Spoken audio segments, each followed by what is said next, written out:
અંબાજી દાતા માર્ગ પર આવેલ રબારીવાસ ઘોડિયામાં 1000 લીટરની ક્ષમતા ધરાવતી જમીન તરની ટાંકી શોભાના ગાંઠિયા સમાન।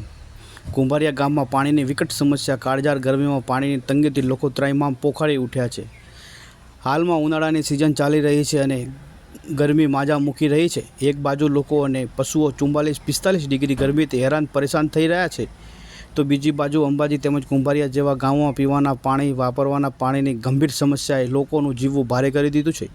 4-5 દિવસે માંડ અડધો કલાક પાણી આવે છે, જેમાં લોકોએ પીવાનું પાણી ભરવું કે વાપરવાનું એ બાબતથી લોકો હેરાન પરેશાન થઈ રહ્યા છે। તો બીજી બાજુ ઢોર ઢાકર રાખતા લોકો માટે ગરમીમાં પાણી વગર પોતાના ઢોરને કેવી રીતે સાચવવા કે જીવાડવા એ મોટો પ્રશ્ન સતાવી રહ્યો છે।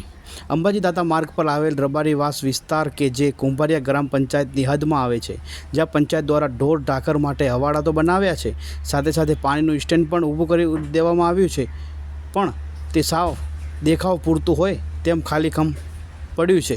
1000 લીટરની ક્ષમતા ધરાવતી જમીન તરની ટાંકી શોભાના ગાંઠિયા સમાન છે। નળ તો લગાવ્યા છે, પણ નળની ચકલીઓ જ નથી। પાણી નહીં હોવાના કારણે હવાડા ખાલીખમ ભાસી રહ્યા છે। સરકારશ્રીની નળ સે જળ યોજના તેમજ પાણીની તકલીફ ના પડે તે માટે ઘણી ગ્રાન્ટો સરકાર તરફથી વાપરવામાં આવી છે, પરંતુ જે વર્ષો જૂની પાણીની સમસ્યા છે તે એની એ જ છે, એમાં કોઈ સુધારો આવતો નથી, જેથી આ વિસ્તારના રબારી સમાજના લોકો ઢોર ઢાકર ધરાવતા હોય તેમનું કહેવું છે કે પાણીની સમસ્યા દૂર કરી હવાડામાં પાણી ભરવામાં આવે તેવી માંગ કરી રહ્યા છે। Umesh Panchal, UR news network, Ambaji.